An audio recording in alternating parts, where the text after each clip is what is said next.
No conversions. This is the one thing that nobody wants to see on Google Ads. It means your ads are failing entirely due to one reason or another. And it's something I see in so many accounts, especially when they're not set up by experts. So today I'm going to walk you through the biggest reasons why I see accounts getting no conversions, what the most common issues are, and exactly how you can fix them. Now, there are a range of reasons that you may not be getting conversions in the account, and that's why I want to walk you through every single one of them and show you what I've seen across hundreds of different accounts and the most common issues to fix. So if you are wondering exactly why you aren't getting conversions, stick around to the end of the video because one of these things is probably your problem, and I'll tell you how to fix it. By the way, if you are running Google Ads and you don't know who I am, my name is Max. I run Kraken Digital, where we have managed over 7 figures in ad spend on Google Ads over the last year. We've generated an enormous amount of money for our clients, and we always get a really good return for anyone that we work with. So if you are looking for help with your Google Ads, please feel free to schedule a call with me down below, and I would love to try and help you out. But without further ado, let's get right into the content. So to get started, these are the 5 main things that are probably your issue if you aren't getting conversions in Google Ads. First of all, probably the most common is targeting, right? Now, the biggest targeting issues I see, first of all, is search network and display network being enabled. So these 2 things here, if you go into your search campaign, if you're running a search campaign, you go into your settings, and in the search campaign settings, you'll see the networks tab. Now, when you expand the networks tab, you'll see there's search network and display network. Both of these are going to need to be disabled if you want to start off with any kind of chance in Google Ads. If you have both of these enabled, the big problem is Google's going to show your ads on lower quality traffic, right? The search network is basically websites outside of google.com that are search engines where Google can display ads. Now, I imagine if you're running ads on Google Ads, you probably want to show your ads on google.com. So disable this, stick to google.com. I only recommend trying either of these solutions. If you're really capping out on traffic and you have nowhere else to go and nowhere else to expand to, you can test them. But in 99% of cases, these should be disabled. And display network, to give you a little bit more context, is basically when you see those image ads or text ads pop up on the side of websites. So when you're browsing a website and you see something pop up the top or on the side, those are display ads, right? Again, if you're running a search campaign, you probably want your results to be shown on google.com. You don't want them being shown on the display network. So you need to disable both of these. Again, how to do it, you go into your campaign settings, you go into the networks tab and untick both of these. Please do it. It'll save you a lot of money. Next up is the presence option under advanced targeting. So within your locations targeting, so when you target locations in search or in shopping, you'll see that you have a locations tab, right? Again, this is under campaign settings. So you go to campaign settings, you expand locations, and you enter your locations that you're targeting. So in this case, for example, we're targeting Australia, Canada, United States. And you'll see down here, if you expand this advanced options or the location options here, you'll see that you have this additional option to either include presence or interest or just presence. Now, you want to make sure this is always enabled on presence. Even though it's automatically set to presence or interest, almost always you want this to be presence. The reason is what presence or interest means is it means that it can show your ads to anyone who's interested in the location. So we've, for example, targeted Australia. Presence or interest means obviously presence, so people who live in Australia or commonly in Australia. But interest means people who have just shown an interest in Australia. So you could have someone who lives in Thailand who's planning to come to Australia. They're searching for Australia. They're showing interest in Australia. They'll be showing your ad because they have an interest in Australia. Now, in some very niche scenarios, like maybe real estate or holidays or accommodation or something like that, you can target presence or interest. But in the vast majority of cases, again, over 90% of cases, you want to set this to presence because presence is just targeting people who live or who are in or regularly in your included locations, as it says here in Google, right? So make sure that you're targeting presence. It's going to increase your traffic quality tremendously, and it's going to target the people who you're actually trying to target, not people in other countries. Next up, are you frequently reviewing your negative keywords? This is a really big one. A lot of people will basically start a campaign with their keywords and just kind of let it run and just hope for the best, right? You need to be in your search terms pretty much every day in the early stages of your account to make sure that you're getting high quality search terms. And if you're not, you need to be adding negative keywords to try and exclude low quality traffic. So if you go into your search terms, which is under the tab Insights on the left for your campaign, and you see that you're getting a lot of traffic related to specific terms that are not relevant for your business, but they're targeted by your keywords, add some negative keywords which prevent that traffic from coming through. So you can remove this low quality traffic via negative keywords. You need to be doing this very regularly, especially if you're in the early stages of the account. Once you've added a lot of negative keywords to your campaign, you'll find that Google starts to target much better traffic and kind of the right people. So once you've been doing the negative keyword additions for a few weeks, typically the traffic starts to get higher quality, and you can reduce the frequency and just check, once a week, maybe once a month eventually. But in the early days, it's very, very important to review your negative keywords. Now, do you have strict match types? This ties into the negative keyword targeting aspect. If you have very broad match types on your keywords, so let's say you have a keyword, for example, you're a mowing company and your keyword is just mowing in broad match, you could get the widest range of potential searches for that. You could probably get a search for something like hedging clippers for sale, right? You can get such unrelated keywords if you're on broad match, and you need to be really, really careful. If you're in the early stages of an account, especially a service-based account, often e-com as well, you want to be starting with stricter match types. So exact match, phrase match in the early days of an account, because you don't have enough data. Broad match really relies on data to target the right people. So only once you have conversion data in the account, you have a lot of examples to show Google who to target, then you can start using broad match effectively. But in the early days, exact match, phrase match are the way to go. Make sure you're using them in your campaigns, your search campaigns. And then finally, do you have optimized product descriptions in your GMC? This is one that a lot of people look over and don't really consider for the targeting aspect. They think it only affects basically the appearance of the product. However, if you're running a shopping campaign, how does Google target the right people? It's not through keywords, right? It's through your product listings. So your product title and your product description are what determine who Google shows your ad to. So if you have a poor quality title, a poor quality description with irrelevant terms, terms that aren't related to your product, or just kind of overstuffed with keywords, anything like that, it's not going to perform well. But if you have a product title that's highly relevant, includes all of your USPs, includes all of your important features, and you have a description with the same thing, then Google's going to know who to show your product to, and it's going to show it to the right people effectively. So make sure that your Google Merchant Center products are optimized. I believe I have another video on that if you want to go and check it out. I show you exactly how to optimize your GMC products. Okay, so that's targeting. Again, the biggest issue that I see 90% of the time is targeting. So make sure that you review all of these and you check that your targeting is right. Next up, spend. So a lot of people kind of don't spend enough before they call it on Google. They'll spend, $50, $100 for a $500 product, and they go, oh, Google doesn't work. I'm giving up, no conversions, right?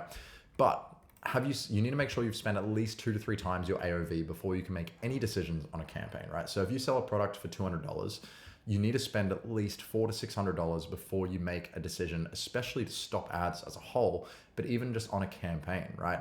If you have a new campaign that's only spent half of your AOV, you haven't got enough data yet to make a meaningful decision. You haven't got a significant amount of data, and you can't turn off that campaign because you think it doesn't work. You could have just got really bad luck in that first $100, that first $200, and Google showing it to the wrong people, but then that next $200 brings in triple the amount of conversions, right? So make sure you've spent at least 2 to 3 times your AOV before making any major decisions to cut or remove products or campaigns or the account as a whole, right? Make sure you spend enough. Then as well, is your spend allocated towards high intent search terms and your best sellers? A lot of people will allocate their spend towards the wrong things. So if you just put 100 products in a catalog for a shopping campaign in Google, Google's probably going to spend money on 2 or 3 of the products, and everything else will fall by the wayside if you just let Google do the targeting itself. And the chances are Google will probably allocate that money to not even your highest performers or best sellers.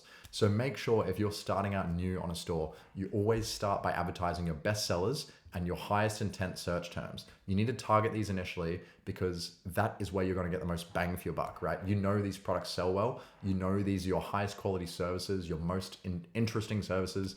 So you need to make sure your spend is going towards these because they give you the highest chance of a conversion. If you're spending on low intent terms, if you're spending on low quality or lower demand products, you're just making it harder for yourself to get a conversion, right? So make sure you're spending on the right things. Okay, offer. Now this is one that, again, a lot of people overlook. They just kind of start a store and they start running traffic to it and they go, why isn't my store converting? You need to make sure you have a really good offer. I mean, naturally the internet is a very competitive place. There are probably many brands out there selling very similar things to you. And you need to differentiate yourselves and make a good case to your customer as to why they should purchase from you. So first of all, can your offer be improved? This is a very, very simple one. Just jump on your website, have a look at it, look at your offer and go, would I buy this?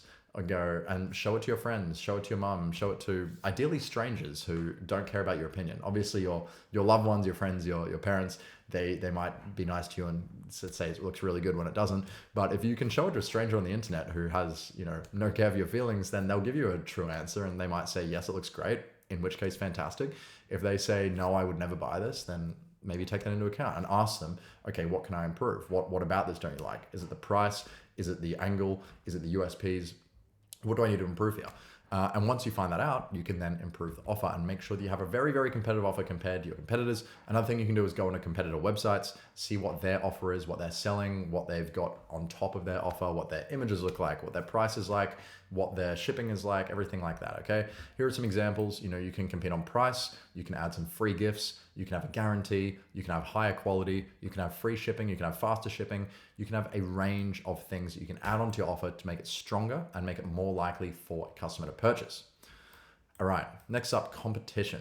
Is your offer competitive? Now, I kind of mentioned this in the last one, but you need to make sure that in the sea of people selling these products, you have a highly competitive product. Because if you aren't competitive, if your offer isn't as good as some of the bigger brands out there, it's going to be very hard to dethrone them, right? Because these bigger brands already have reputation, already have traffic. You need to make sure that you're offering something better than them, because that's the easiest way to try and jack their traffic and make your brand grow instead of theirs, right? So make sure you have a very competitive offer. Are your bids and budgets similar to the competition? Now, this is another thing, although I wouldn't worry too much about the budget. Obviously, if you're a SaaS company, you can't spend as much as ChatGPT can. They have infinite reserves of money, right? But bids is an important one. If your bids are really, really low compared to your competitors, you'll just never show up at the top of the search terms, never show up at the top of the SERPs, right? And in which case it's going to be very, very difficult to get conversions because you're going to be low down on the page, and typically the high quality traffic clicks on the first few results. So the good thing with bids is you can still have a small budget and still bid high bids to get in the top of the searches. You just won't appear as many times. So make sure that your bids are competitive, whether that's by setting a low T ROAS, whether that's setting manual bids or having a really high max CPC cap. Just make sure that your bids are competitive and your budget is competitive. Finally, does your brand have USPs that separate you from the competitors? So this is things that are unique to your brand that make people want to purchase from you. So, maybe your competitor sells a toothbrush that is a teeth whitening toothbrush, and you sell a toothbrush that is teeth whitening, but also plaque removing, right? It removes plaque or something like that. Bang, you've got a USP, you've got a one up on them, you've got something better than them. You can easily prove that you have a better product because you do more and you have a better offering. So make sure that you have specific USPs that make you unique and separate you from competitors. I've noticed this is really, really big. It makes your life so much easier if you have a clearly differentiated product with a clear advantage over your competitors. It just makes advertising a whole lot easier because naturally people will purchase from you if you have a similarly priced product with more advantages and more USPs. Then finally, CRO. Now this is one that is often overlooked. If you don't know what CRO is, it's conversion rate optimization. Basically, it's how well your web page or website converts your visitors and makes them purchase. Is your website optimized? So if you have a website that looks like it's from the 1990s, you're probably not going to get many sales because it's going to be outdated and people aren't going to trust it. You need to make sure your website is very high trust, and you need to make sure it is modern and looks nice, for lack of better words, right? Does your website look professional and trustworthy? Like I just said, this is usually the first thing, right? People want to buy from a brand that they trust. If your website has any kind of inkling that it may be a scam or it may not be legitimate, people will be very unlikely to purchase. So you need to add whatever you can trust-wise, whether it's reviews, testimonials, star ratings, trust badges from specific companies, recommendations from various outlets, recommendations from professionals. Anything you can to make it look more professional, more trusted is going to give you a massive advantage when it comes to getting conversions. And then finally, is the copy on your product page convincing? So this is another CRO aspect, right? You need to make sure that the product page itself has highly convincing copy. So you're going to naturally have some words on your product page, a description of the product, title of the product, everything like that. You've got to make sure that this copy, these words here, make your buyer want to buy. If you have just basically a description of the materials of the product and what it does, your user probably won't be very likely to buy, your visitor. But if you have a massive breakdown of the problems it solves, the people's lives it's improved, all the reviews and the positive feedback you've received, your visitor is much more likely to convert, right? You need to make sure that you have convincing copy on the page. And, to be honest, nowadays, ChatGPT and AI can do most of this. So if you plug in your product page or your product into an AI model and say, hey, can you write some convincing landing page copy for me with these reviews and these benefits and these solutions to problems, it'll probably write you a pretty good paragraph, and you can throw that on and will probably work. Obviously, it's better to write it yourself if you are good at writing, if you're good at writing ad copy. But if you don't know really what you're doing and kind of new to the scene, then throw it in ChatGPT and it'll probably give you a pretty good output. But anyway, that is a masterclass and a crash course on why you're probably not getting conversions in Google Ads. This is pretty likely that you are struggling with one of these issues. These are the most common things that I see that stop people from getting conversions. So make sure that you've nailed down absolutely everything I covered in this video before running any more money through your ads, because I want to make sure that you have a fully optimized funnel before you spend any money on ads so you're not wasting it. And that's what I do with all my clients as well. So if you want this done for your brand, but you don't want to do it all yourself, feel free to book a call with me down below. I will implement every single one of these principles along with many, many more and our unique strategies to help you make a lot of money with Google Ads. As I said, we've worked with hundreds of brands, generated over 7 figures in revenue, and we have done a fantastic job for the clients we work with. So if you have any interest in all, please book a call down below. Even if you just want to pick my brain and ask me some questions, completely fine. But feel free. Also, if you have any suggestions for future videos or have any questions for me, drop them in the comments below. I read all the comments and I really look forward to them. But that's all from me today. I hope you guys found this helpful, and I'll see you in the next video.